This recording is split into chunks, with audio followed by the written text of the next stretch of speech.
Good morning, good morning, good morning. You know what today is? Monday Morning Chats with Sag, and Sag is me. I hope that you guys had a great weekend. I had a good weekend. Now, Friday, it was raining and it was cold outside, but I still went out. Did a little retail shopping and got a chance to buy some stuff for my basement because I'm in the process of redecorating, so I just can't wait for that. I had family in town, so that was always great. And I made Sunday dinner yesterday. So I made baked salmon, baked macaroni and cheese, homemade cornbread, and cabbage. I don't eat a lot, so and we also had crab cakes. My uncle made crab cakes. And I don't eat a lot at all, so my aunt and uncle were like, you need to eat more. I'm like, no, I kept off weight. I'm trying to have this weight stay off. But it was great. I mean, it was great just being around family, just laughs and just jokes. And we just had a good time. And I like to host. So if I have family that's in town, I'm like, hey, come to my house. Let me make you dinner.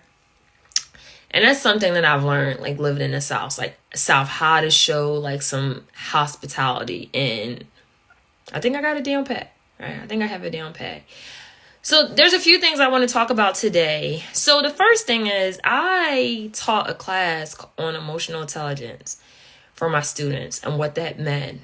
It was not only my class, but it was also some of my student workers that work in the clinic and also my assistant. They sat in the class and they really enjoyed it. So I read articles. I already have an experience about emotional intelligence.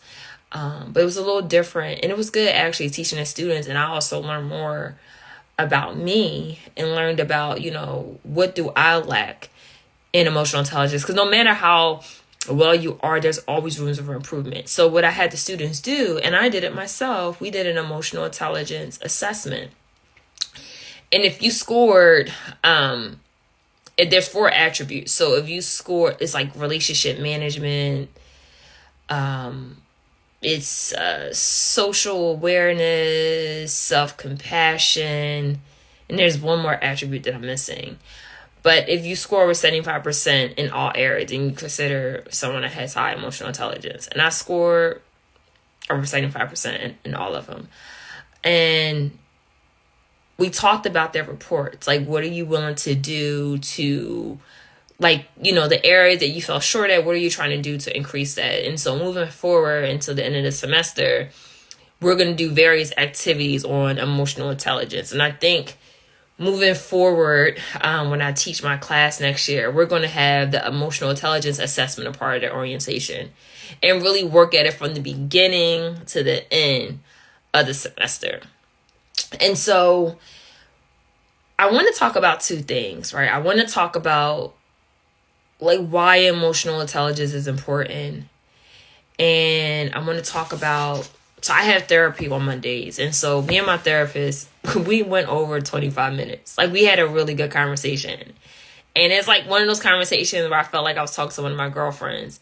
And so when we're talking to each other and we're saying good things, she's like, that part. Or when she's talking, I'm like, that part, sis. That is the part. So I'm reading this book called The Gifts of Imperfections, right? Let go who you think you're supposed to be and embrace who you are. But this topic is called cultivating authenticity, right? What does that mean and what does it look like? So I want to talk about that. But first I'm going to talk about emotional intelligence. Emotional intelligence is becoming very popular. And it's this idea of really understanding and controlling your own emotions. And so I started off before I did this lesson on emotional intelligence with my students. I said, it's March now, guys, right? It's March. And I was like, how would you guys describe me? They're like, professor, you're happy, you can teach really well, and we really love our class. And some of the students consider my class as one of their favorite classes that they're taking. And I said, that's great. That's great that you really enjoyed this class. I'm great that you're happy. I'm great that you assume that I'm happy. But I said, let me give you a story. I said, from beginning of January, up until last Thursday, I had family members back and forth in the hospital. And I had another family member that was in the hospital last Thursday for surgery. And I was like, it was all these things. I said, did you guys know that I had all those things going on? Like me going back and forth to the hospital. I said, I think one student knew about this because they emailed me and I said, hey, I can't talk right now. I'm at the hospital.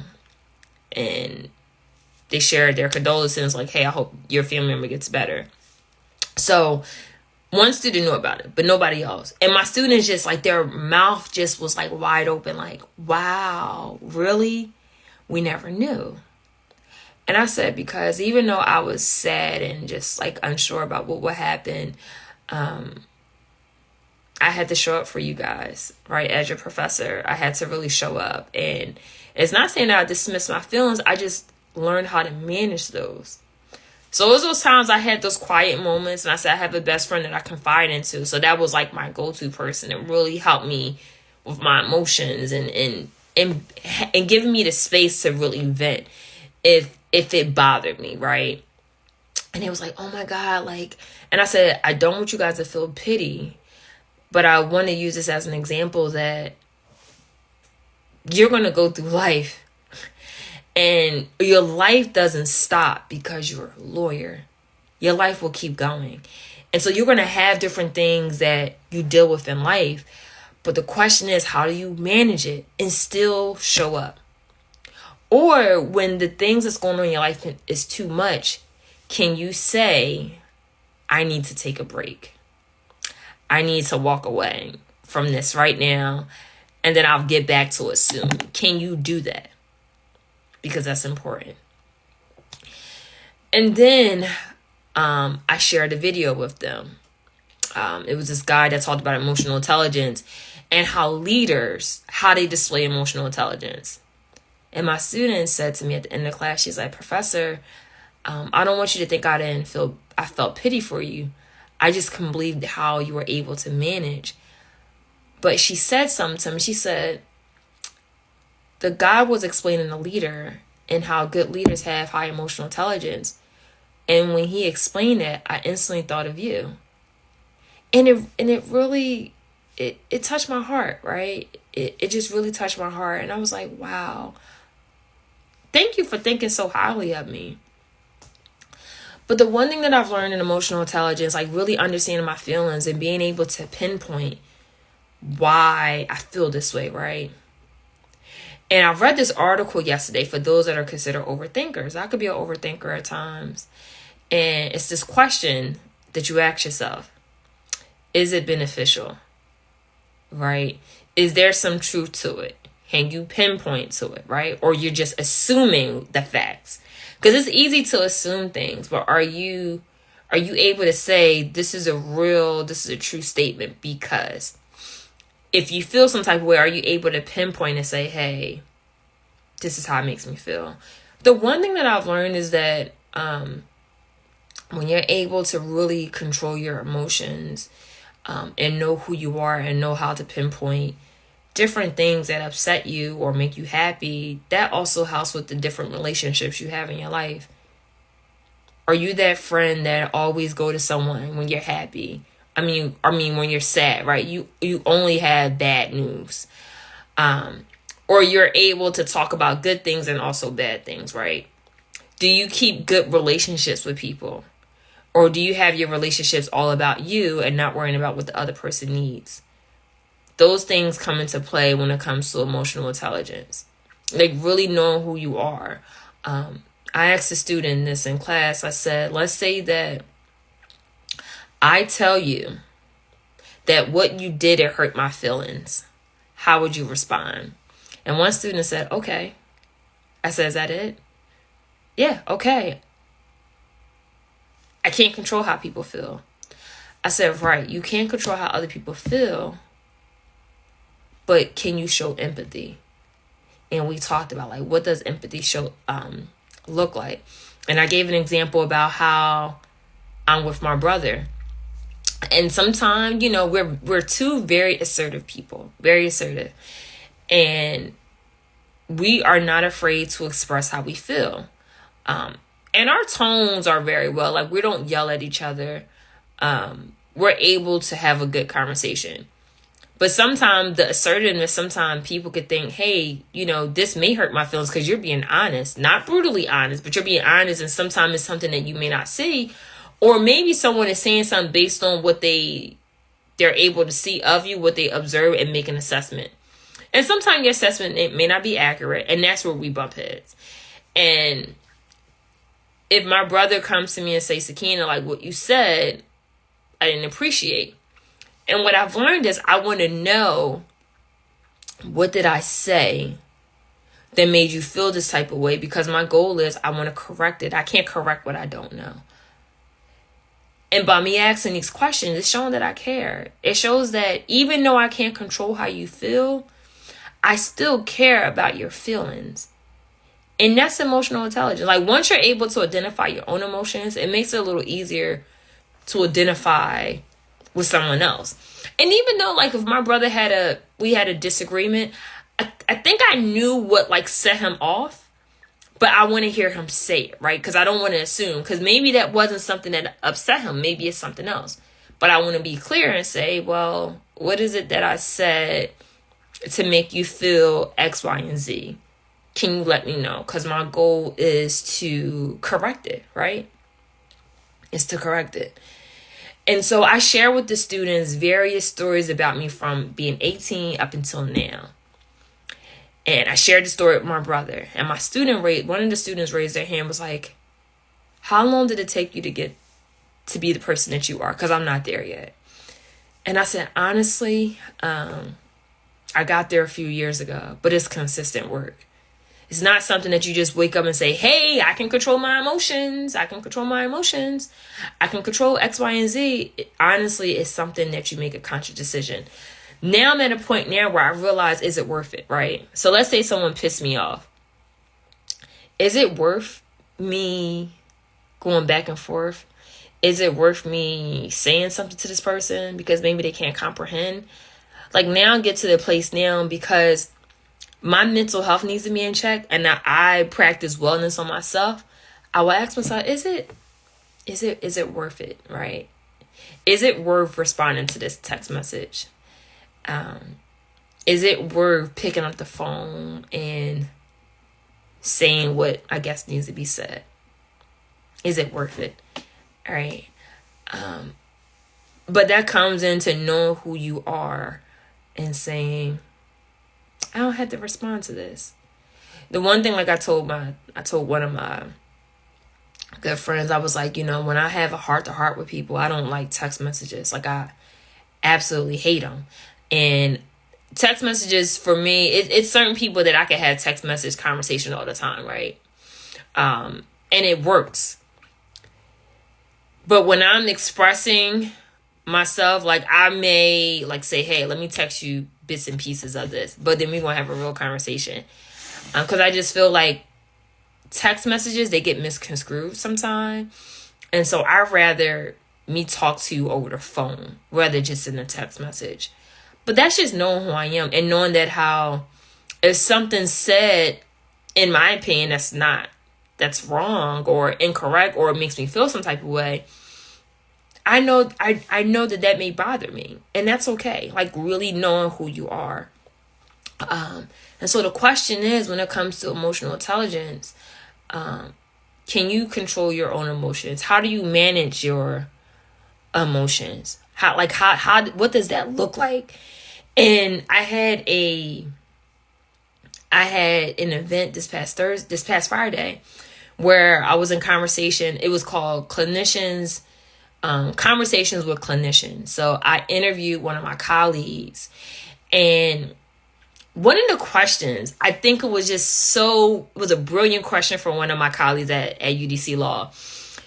And she asked us both this question: how do you model wellness for your students? And I share with everyone how I did an emotional intelligence class. And I also share that I'm not afraid to be who I am, right?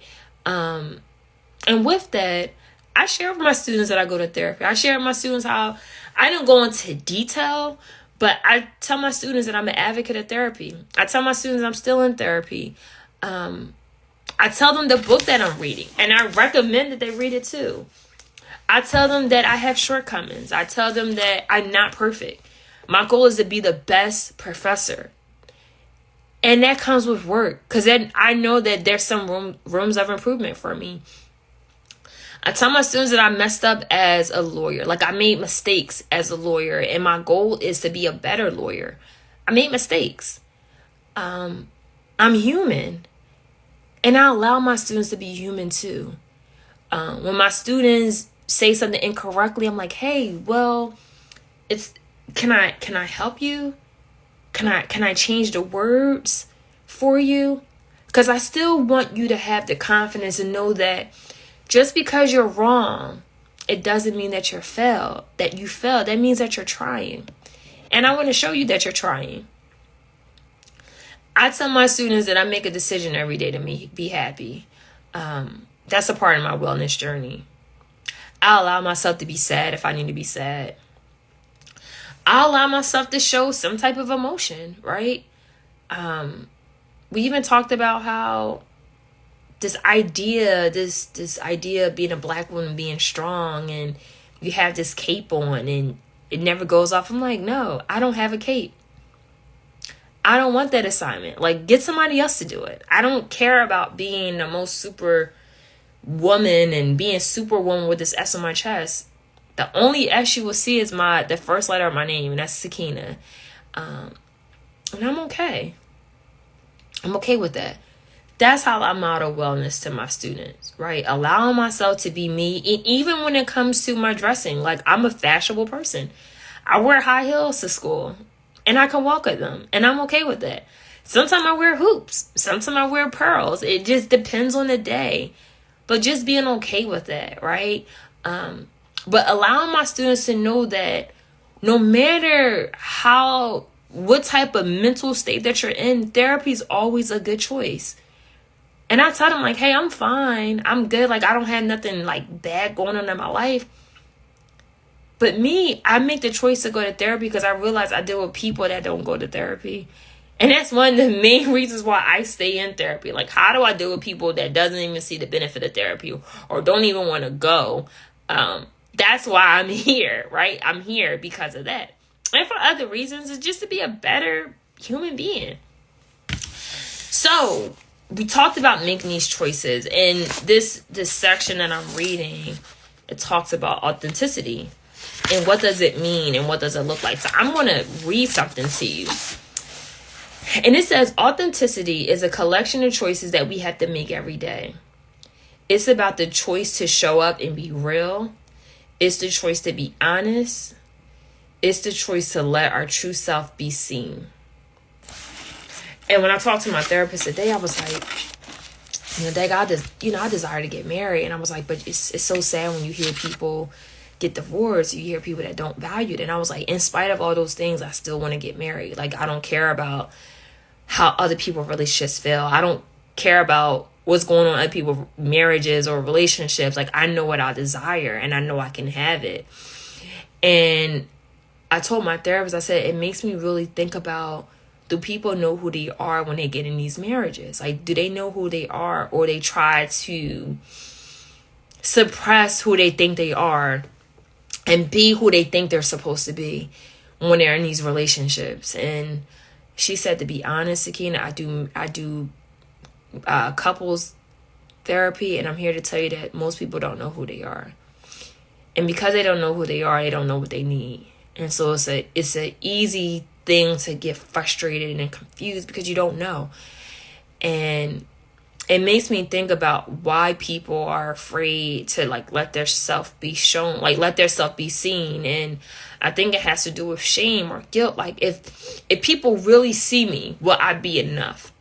Because I believe I'm enough, but will people believe that I'm enough, right? And we talked about asking questions to really know people. But when you are authentic with yourself and people give you that space, there's less questions because you are open to share. And the one thing that I've been praying about, and God's been telling me this, like, the next time you get in a relationship with someone, ask them about their parents' love story. because you learn a lot about them. And if authenticity is to make the choice to be real and to be seen, to really know that, you really have to know where you come from. I think you have to know who you are, and getting to know who you are is knowing like where you come from. How was your upbringing? Are you still following the same patterns that your family did? And maybe they wasn't healthy, but can you make the choice and say, hey, I knew how I grew up, but as an adult, I don't want that. And that's why I think my adult relationships are so important, because I prayed to become the woman that I am today. In my adult relationships, I'm meeting women that are on similar paths, right? We did the work. And now we're like, okay, this is where I'm headed at. And so now we're going in the same direction. As kids, we don't know who we are. But the good thing about childhood relationships is that even though you don't know who you are and you're still learning, the goal is hopefully that childhood friend, when you become an adult, you guys can meet each other where you're at, and hopefully you're going the same route. And authenticity is really making that choice, like knowing who you are. Like I told my therapist that sometimes if I get invited places, I don't stay long because I feel convicted, because I know it's not me. And I may seem corny, and like some people may think like you're not having fun. I'm like, no, it's not that I'm not having fun. I just feel out of place. And when you have like a calling on your life, or there's things that you know that you're not supposed to do, you just don't do it. And you could be called corny, you could be called weird, lame. But authenticity is really knowing who you are and saying, hey, like me, Fridays is my wind down. Like I really don't like going anywhere on Fridays unless I have to. Like a mall run, right? That's like my Friday, like a mall run or picking up something. And just kind of relaxing in the house, because maybe I had a long week and Friday is just like my day to like just really relax and enjoy my house because I purchased it, right? Like really enjoy my house. And then on the weekend I can like somewhat turn up, right? Have a good time. But that's just knowing who I am and really being okay with that. I'm going to share something else that I read that I thought was powerful too. Let's see, the guideposts. So one of the things about choosing authenticity means cultivating the courage to be imperfect, set boundaries, and to allow yourself to be vulnerable. Exercising the compassion that comes from knowing that we are all made of strength and struggle. Nurturing the connection and sense of belonging that can only happen when we believe that we are enough. So this whole idea of knowing that being imperfect, I let people know I'm not perfect at all. I share that in my Bible studies all the time. I'm not perfect. So please don't try to model me. Like I'm not perfect at all, and I don't desire to be perfect. But I strive to be a better person every day. I'm not afraid to be vulnerable. Like I'm not afraid of that. However, Brené Brown, it's so funny because before I start reading her work, I would read various quotes that she had. And the whole idea about vulnerability, it's a story that everyone doesn't have access to. It's a story that everyone can't hear. So I'm not afraid to be vulnerable. Like that has never been an issue. It's more so about who should I share my story with. And that's what talking to God and saying, God, like, should I tell this person my story? Are they deserving of my story, right? Because everyone's not deserving of your story. But also knowing that we all come from strength and struggle, right? We all have strength and we all have struggle. And so no matter how strong somebody is or what they show up to be, they struggle in something. And that's being okay with that. Like I told my best friend that, hey, I told him like, hey, I struggle with X, Y, and Z. And I wasn't afraid, right? And my goal is, hey, if I struggle with something, can you help me overcome this? And I shared this with my therapist. Sometimes I'm an overthinker. And we talked about those things. Okay, so if you're an overthinker, and it's the lawyer in me, right? What do you need to do to overcome that? I'm not afraid to share that. Because when you know that you're not perfect and you know that there's going to be always room for improvement. Even though I was considered as having high emotional intelligence, I have an assessment report that says, hey, you did well, but let me show you where you need to improve in. That's being true to yourself and saying, you know what, no matter how good I am, I can be better. And although I go to therapy, and although I go to Bible study, and I also facilitate a Bible study, there's always room for improvement. I'm not perfect, and I'm okay with that. Like, I'm not perfect, and I just hope and pray that you realize that you're not perfect either. But are you willing to let yourself be seen and say, hey, this is all of me, right? I have shortcomings. I have strength. I'm not all together, but this is me. Are you able to really show that?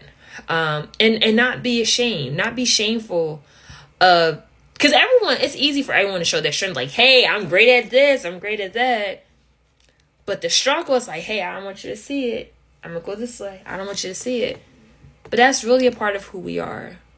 My motto that I say a lot is that we are better together. We are better in partnership, whether it's in platonic relationships, whether it's in romantic relationships. We are better together. And that's something that I really strive in and I pray about. And I pray that God connects me with people that really believe that, whether it's especially in business and also other things that I pray about. Like, we are better together. And when you're better together and you come together, you're able to accomplish more. You're able to accomplish more. And that's me just being real with myself. Like, hey, I believe in partnerships. I believe in that. But when it comes to like really knowing who you are, you also know what you need.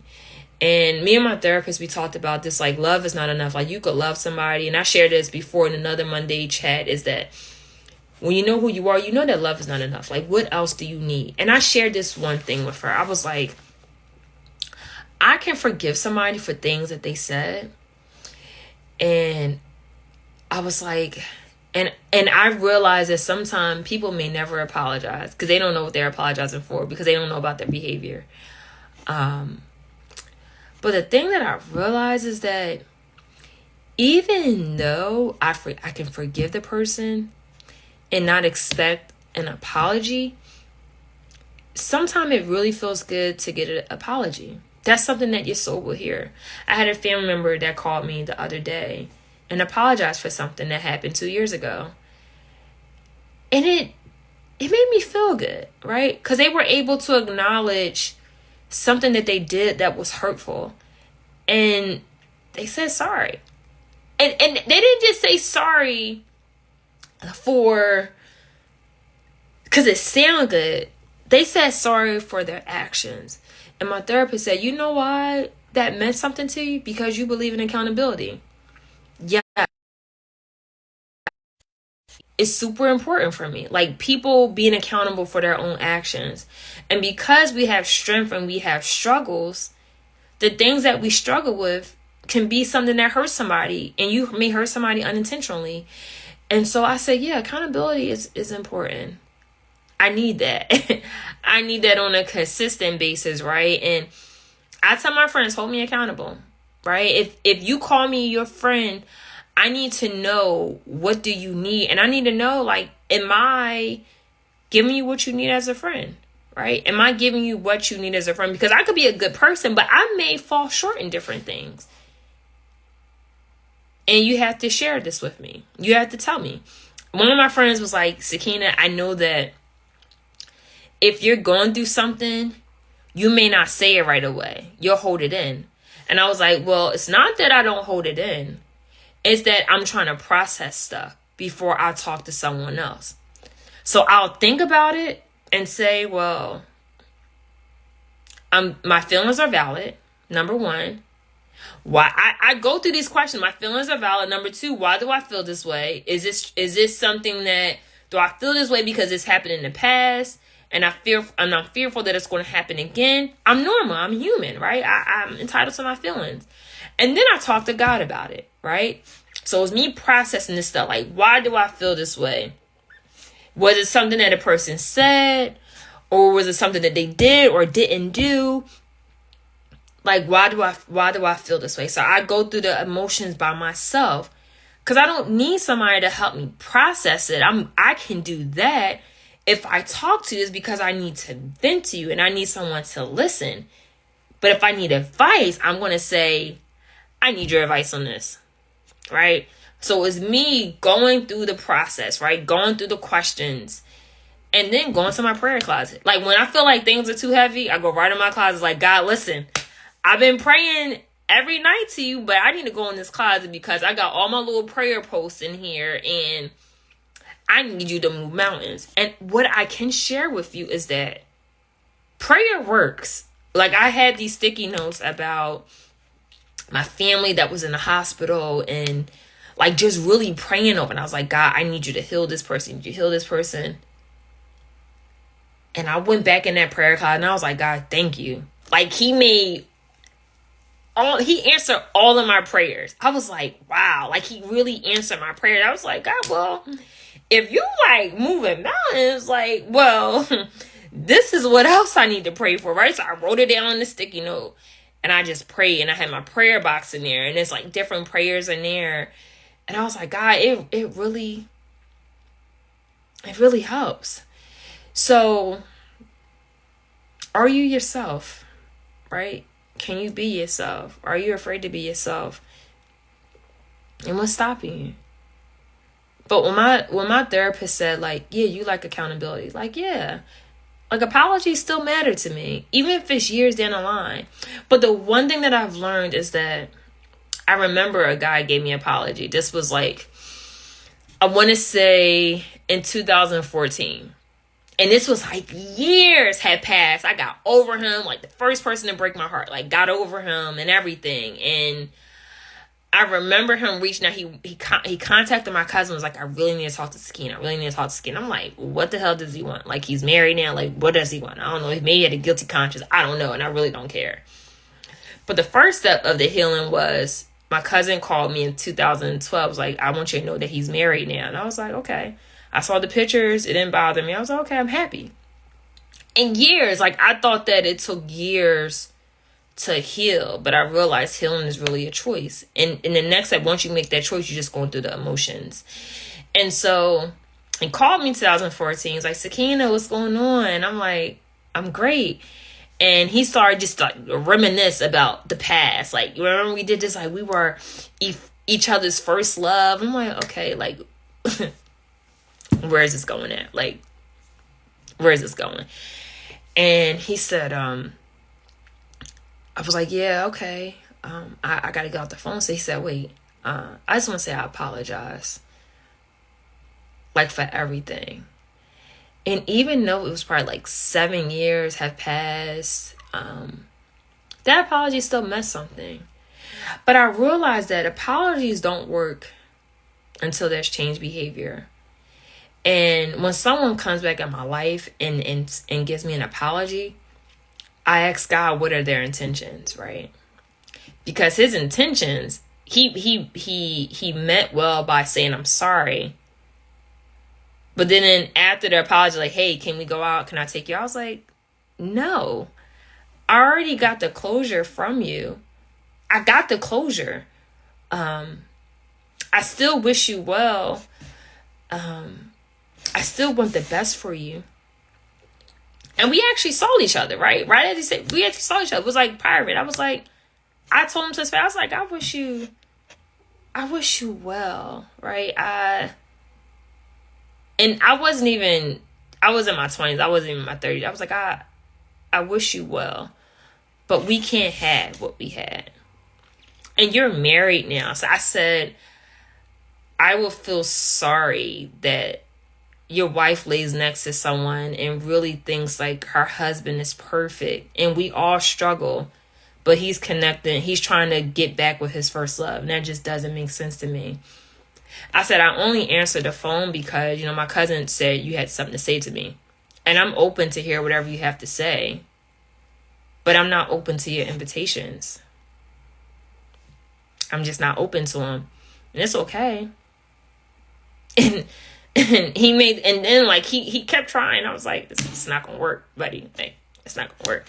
And I remember when my uncle passed away in 2016, he like, after that conversation, I just kind of let it just blow over. Like, it is what it is. Like, wish you well. And went about my life. For somehow these past lovers find me on social media. Most times they find me on LinkedIn. That's my real name. My government name is on there, right? But he found me on Instagram, 2016. And I remember a comment that he said was, if I wasn't married, you'll still be mine. I was like, I was never yours. That was the past. There's no attachment here.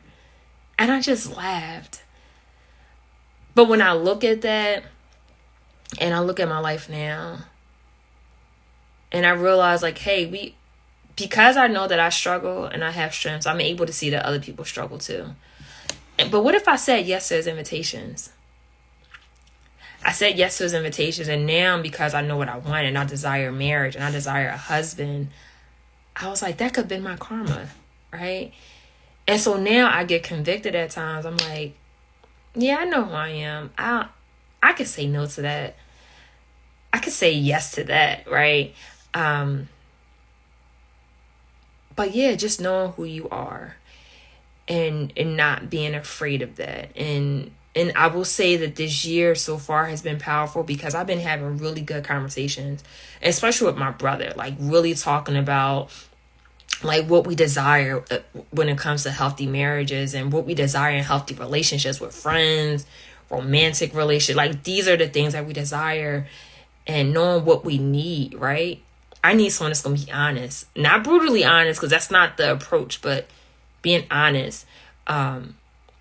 Someone that holds themselves accountable. Someone that's impeccable with their word. That is by far important. If you say you're going to do something, do it. If you can't, speak up and say it. And so this year is about speaking up. Really saying what needs to be said after I pray about it first. So I have to pray first. And when I do pray to God, just ask God that let me know when there's a right time to say this. Because I do believe there's a right time in having conversations.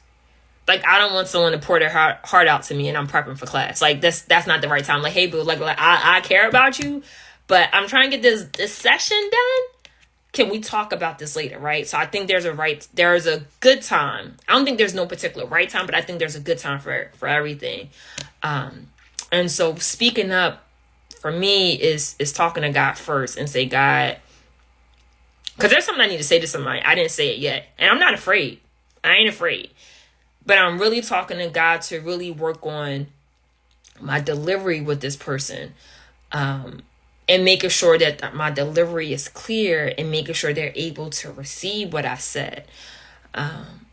So sometimes when I don't say something to someone, it's not because I don't have anything to say. No, I do.